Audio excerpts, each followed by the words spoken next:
Axl's monitor system wasn't to his liking. Then storm 2 of the evening kind of happened. He'd said something into the mic and just threw it down and walked off stage. Axl didn't want to be outdone.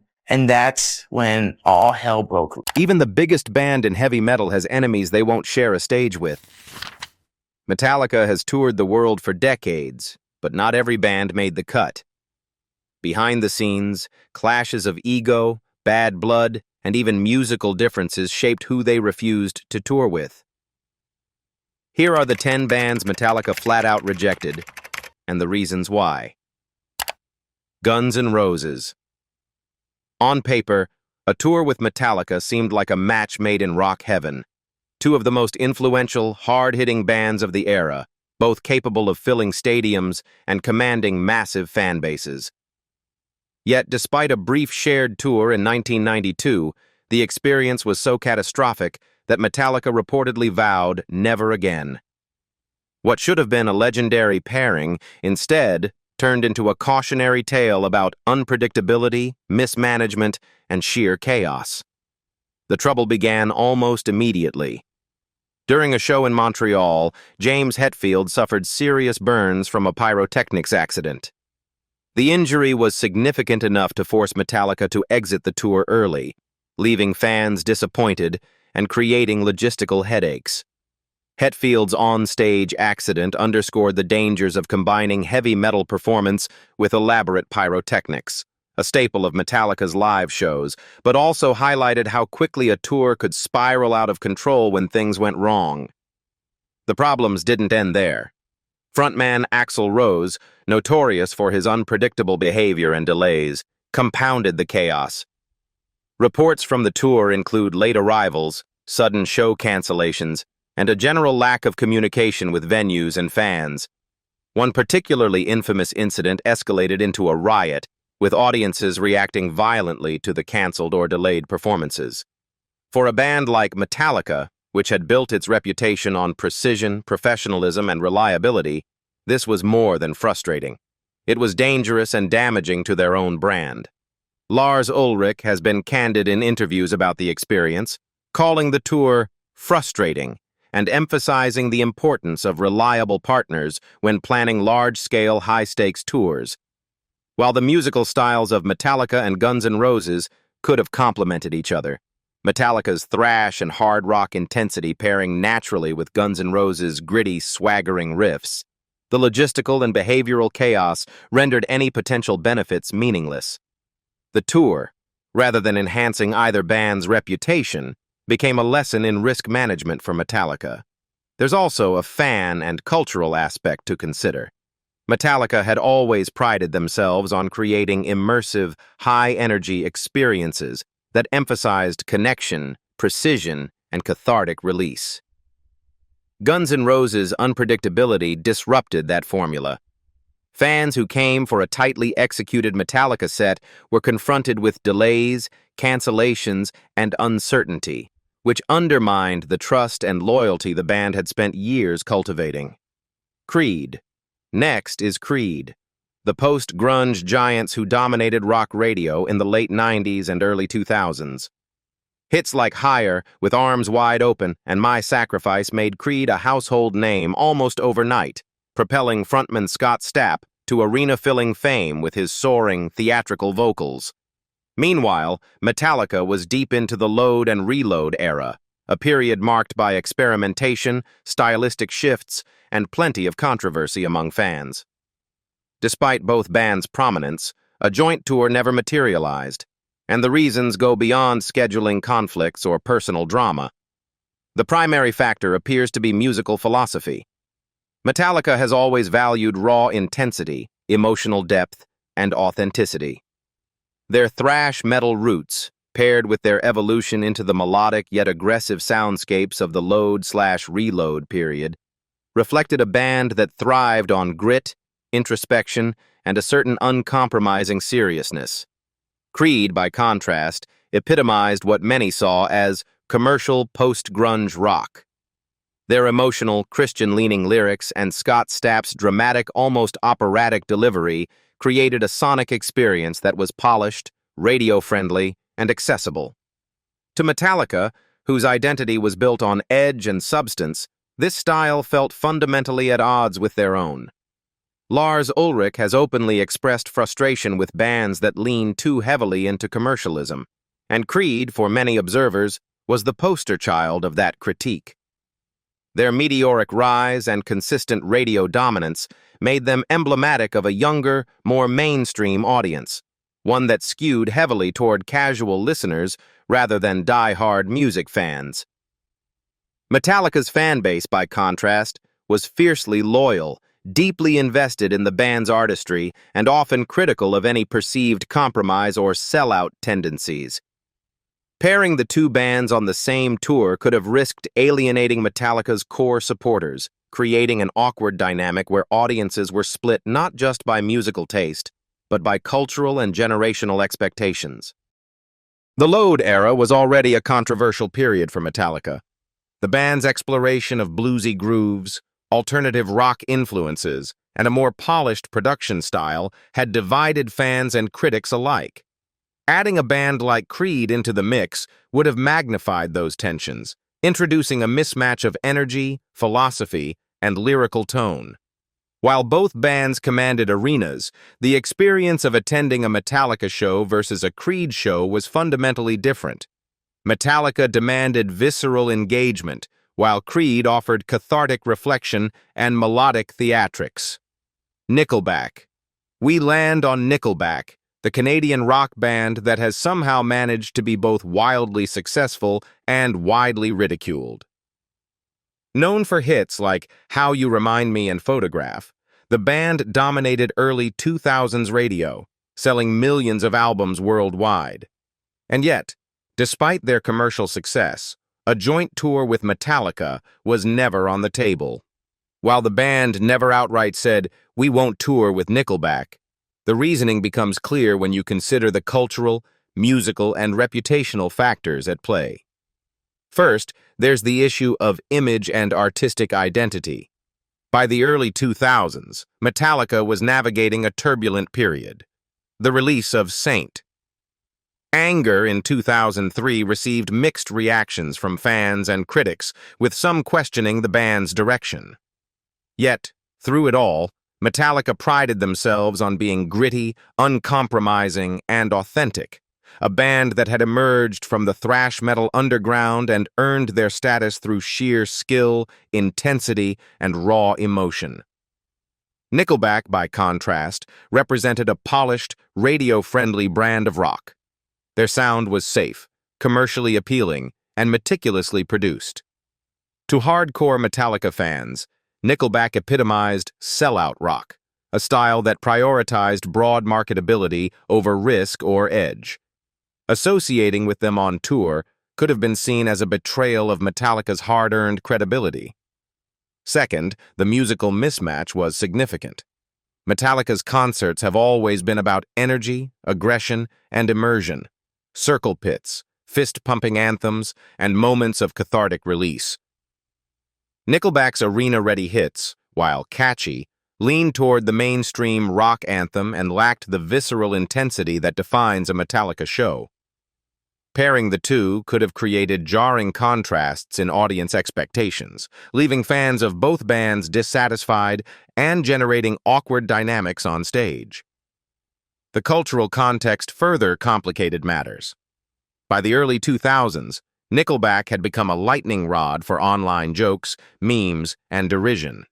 Touring with a band already infamous for being universally mocked might have exposed Metallica to ridicule they didn't need, especially during a period when they were experimenting musically and seeking to reinforce their legacy rather than dilute it. The internet culture of the time, forums, message boards, and early social media would have amplified any perceived incongruities between the bands, turning what should have been a celebration of music into a PR headache. Linkin Park. Linkin Park, the nu metal kings who, in the early 2000s, redefined the boundaries of rock music by blending rap, electronica, and metal into a cohesive, chart-dominating sound. Albums like Hybrid Theory and Meteora weren't just commercially successful. They were groundbreaking, influencing an entire generation of musicians and fans. And yet, despite the obvious musical debt Linkin Park owed to Metallica's pioneering efforts, a tour between the two bands never happened. The reasons lie in both musical philosophy and logistical reality. Musically, Linkin Park represented a fusion of genres that was revolutionary for its time but fundamentally different from Metallica's approach. Whereas Metallica's sound has always been rooted in thrash metal and hard rock, with an emphasis on complex riffs, aggressive rhythms, and introspective lyrics. Linkin Park leaned heavily on hip-hop beats, electronic textures, and emotionally charged vocals. Frontman Chester Bennington and co-vocalist Mike Shinoda created a soundscape that invited emotional sing-alongs, blending anguish, reflection, and defiance in ways that resonated with younger audiences navigating adolescence and early adulthood. Metallica, by contrast, thrives on intensity, precision, and the kind of cathartic aggression that drives mosh pits and headbanging rituals. The stylistic mismatch meant that, while both bands could dominate a stage individually, sharing one would have created an awkward balance of audience expectations and concert energy. By the mid-2000s, logistics further complicated the possibility. Both Metallica and Linkin Park were headlining their own arena and stadium tours, commanding massive crowds and complex production setups.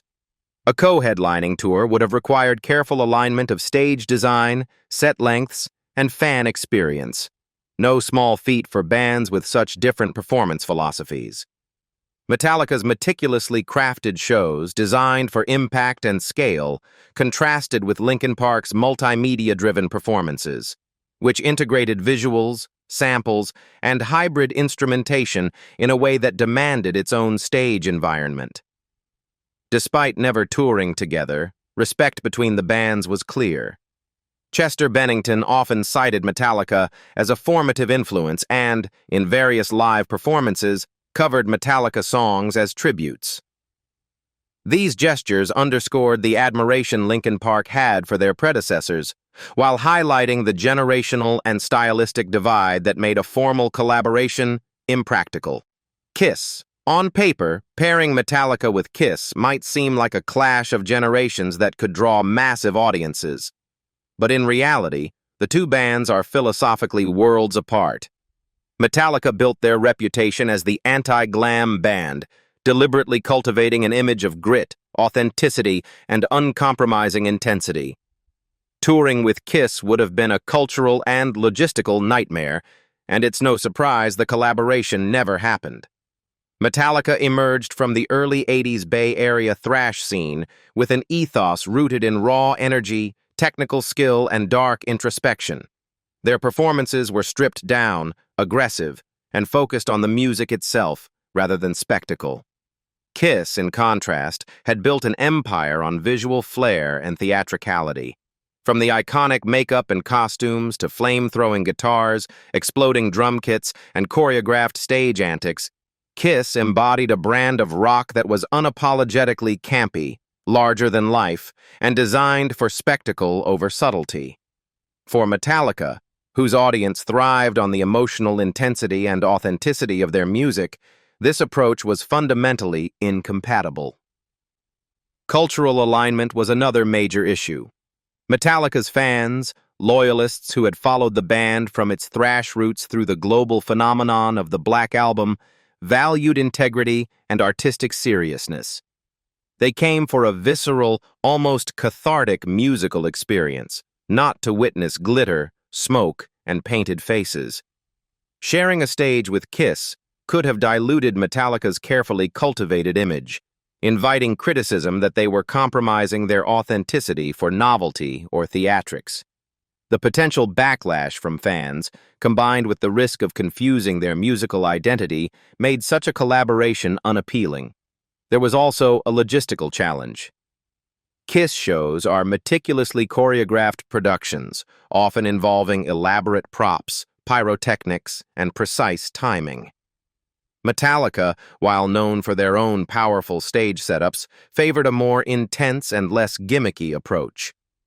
Aligning the two approaches would have required compromises in stage design, set length, and production style that might have undermined both bands' performances. From a practical standpoint, it simply wasn't worth the effort to merge these two vastly different performance philosophies. Slipknot. We have Slipknot, the masked madmen of extreme metal, whose theatricality, intensity, and sheer unpredictability have made them one of the most iconic and fearsome live acts of the 21st century. On paper, a Metallica Slipknot tour seems like a clash of titans that fans would kill to see. Both bands headline arenas and stadiums worldwide, yet despite mutual respect and shared influences, a full tour between them has never happened. The reasons are rooted in live philosophy, audience expectations, and logistical realities, all of which highlight just how carefully Metallica manages its brand. Slipknot's stage presence is chaotic, anarchic, and visceral. Clad in their signature masks and jumpsuits, the 9-member ensemble delivers high-octane performances filled with pyrotechnics, stunts, and relentless aggression. Every show is designed to overwhelm the senses and create a sense of organized chaos, where unpredictability is not just embraced, but celebrated. Fans come for the spectacle, for the intensity, and for the thrill of watching 9 individuals channel extreme energy into a nearly tangible, almost apocalyptic experience. Metallica, by contrast, thrives on precision, control, and meticulously crafted performance. Every note, every riff, and every cue in a Metallica set is executed with purpose. Their live shows balance raw aggression with clarity, allowing audiences to experience both the intensity of the music and the intricacy of the composition. Circle pits, fist-pumping anthems, and cathartic energy dominate their stages, but chaos is carefully contained. For Metallica, the concert is a finely tuned machine. For Slipknot, it is a living, breathing explosion of unpredictability. Even Corey Taylor, Slipknot's frontman, has openly praised Metallica's influence and legacy. But he's also acknowledged that their live philosophies are fundamentally different.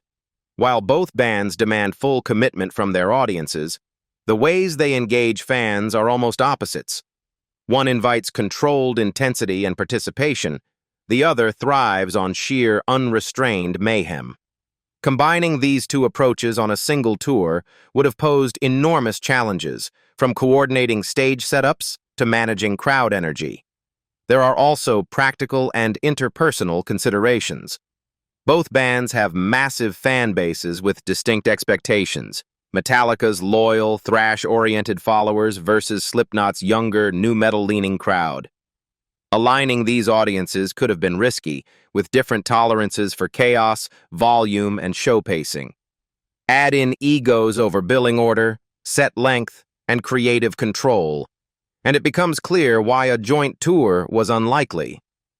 Korn emerging in the mid-1990s, Korn fused down-tuned, groove-heavy riffs with dark, angst-filled lyrics, creating a sound that was raw, aggressive, and unlike anything the mainstream had heard before. Their debut album, Korn, and follow-ups like Life is Peachy and Follow the Leader established them as a dominant force in alternative and heavy music, influencing countless bands and shaping the nu metal movement.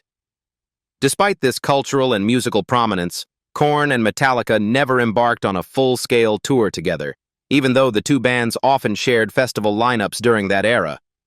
The reasons come down to image, energy, and perception. Metallica, in the late 90s, was navigating the complex fallout from Load and Reload, albums that had polarized fans with their experimental leanings, bluesy grooves, and departure from classic thrash roots. Having spent their career building a reputation as one of the most uncompromising, authentic metal bands in history, Metallica was cautious about aligning themselves with acts that could further complicate their image. Korn, for all their influence and popularity, carried a polarizing reputation. Their music was intensely dark, their aesthetic brooding and sometimes confrontational, and their performances charged with raw, unfiltered aggression. Musical compatibility was another hurdle. Metallica's style had evolved into a more polished, structured form of heavy music, particularly in the post-Black Album era. Their sets emphasized precision, thematic cohesion, and a balance of aggression and melody. Korn's sets, by contrast, were built around sludgy, down-tuned grooves, chaotic energy, and a relentless, almost primal aggression that demanded a different kind of engagement from the audience. While both bands thrived on intensity, the texture and atmosphere of their respective performances were fundamentally different. A joint tour could have created jarring contrasts in tone, pacing, and audience experience, potentially undermining the impact of both acts. There was also a strategic angle to consider. During this period, Metallica had been carefully curating their touring partners, often opting to tour with bands that complemented their heaviness and credibility rather than those whose style or reputation might invite controversy. Acts like Slayer offered a natural pairing, similarly heavy, uncompromising, and universally respected within the metal community. Korn, despite their prominence, did not fit this mold. Megadeth. We come to a pairing that, in many ways, feels inevitable on paper. Megadeth, the thrash metal powerhouse led by former Metallica guitarist Dave Mustaine. Both bands are titans of the genre, sharing roots in the early 80s Bay Area thrash scene and influencing countless musicians worldwide. Yet, despite their musical compatibility and shared festival appearances during the Big Four shows, a full-scale tour between Metallica and Megadeth has never happened. The reason? History, ego, and a rivalry too deep to reconcile on the road. The tension between the two bands stretches back to 1983, when Mustaine was famously fired from Metallica just before the recording of Kill 'Em All. His dismissal, fueled by substance abuse issues and personality clashes, left a lasting mark on both parties. Mustaine went on to form Megadeth, channeling anger, ambition, and technical skill into a band that would become one of Metallica's fiercest competitors in the thrash metal world. From that moment forward, the relationship was a delicate mix of admiration, resentment, and rivalry, a dynamic that would persist for decades. Over the years, both bands have shared stages during festival appearances, most notably at the Big Four events, where Metallica, Megadeth, Slayer, and Anthrax brought thrash metal to massive audiences. While these shared events allowed fans to witness the power of both bands in one place, they also highlighted the challenges of a more integrated collaboration. Metallica and Megadeth never embarked on a co-headlining tour, largely because Hetfield and Mustaine recognized the potential for conflict. In interviews, Hetfield has openly admitted that the bands avoid touring together to prevent unnecessary drama, citing the long history of personal tension and competing egos. Mustaine himself has acknowledged that, despite mutual respect for each other's musicianship, the relationship is complicated and emotionally charged. Musically, the two bands are a natural fit. Metallica's intricate riffs and aggressive energy complement Megadeth's precision, speed, and technical ferocity. Both deliver high-intensity, crowd-igniting performances that are ideal for arena and festival stages. Yet, the personal history between Hetfield and Mustaine, coupled with the potential for onstage tension, makes a full tour logistically risky. Even minor disagreements could escalate, potentially derailing months of planning and alienating fans caught in the crossfire of decades-old grudges. This is a case where artistry and rivalry intersect, creating a fascinating what-could-have-been scenario for thrash enthusiasts. While fans dream of seeing Metallica and Megadeth tour side by side, the reality is that personal dynamics outweigh musical compatibility. History, ego, and the scars of the past have created an invisible barrier, preventing two of thrash metal's most iconic acts from joining forces in a sustained, collaborative way. The Offspring. This story is one of those fascinating what-ifs in rock history, and unlike many of the rumors that swirl around bands, this one is confirmed. It gives us a rare glimpse into Metallica's mindset during the 1990s, a period when the band was at the peak of its commercial power, but also redefining its sound and identity. According to a 2001 interview with Dexter Holland, frontman of The Offspring, Metallica turned down the chance to tour with them in the mid-1990s. This was right around the time the Offspring's breakout album Smash was dominating alternative and punk airwaves, thanks to hits like Come Out and Play and Self-Esteem. The band had suddenly become one of the leaders of the punk rock revival, injecting humor, sarcasm, and high-octane energy into the scene. Touring with Metallica could have been a career-altering move, so why did it never happen? The answer comes down to musical direction and image. In the early to mid-1990s, Metallica was riding the colossal wave of their 1991 Black Album. Songs like Enter Sandman and Nothing Else Matters had transformed them from thrash pioneers into mainstream hard rock icons, filling stadiums across the world. They were heavier, darker, and more introspective, building a brand around serious themes and massive anthemic performances. The Offspring, by contrast, thrived on speed, wit, and a kind of suburban skate punk energy. Their lyrics often carried a sarcastic bite, poking fun at social norms or reflecting the disillusionment of youth. Lars Ulrich reportedly felt that their playful, almost tongue-in-cheek vibe clashed too heavily with Metallica's more somber image. For a band that had just shifted into a broader audience spotlight, the last thing Metallica wanted was to appear misaligned with an act that might undercut their gravitas. There was also the issue of scale and logistics. By the mid-90s, Metallica was a stadium band, commanding crowds of tens of thousands every night. The Offspring, even with their success, were still working their way up from clubs and mid-sized arenas. A joint tour could have created awkward mismatches in audience expectations, with fans of one band possibly struggling to connect with the other's sound. From Metallica's perspective, the risk outweighed the reward. Importantly, this wasn't about personal conflict or bad blood. Both bands respected each other, and Dexter Holland himself later admitted that he understood Metallica's reasoning. Still, he acknowledged it as one of those what-could-have-been moments in rock history. Imagine the sheer energy of the Offspring warming up the crowd for Metallica at their peak, punk and metal colliding on one stage in the decade that defined alternative music. Limp Bizkit. We have Limp Bizkit, the nu metal pioneers who dominated the late 90s and early 2000s with a string of massive hits like Break Stuff, Rollin', and My Way.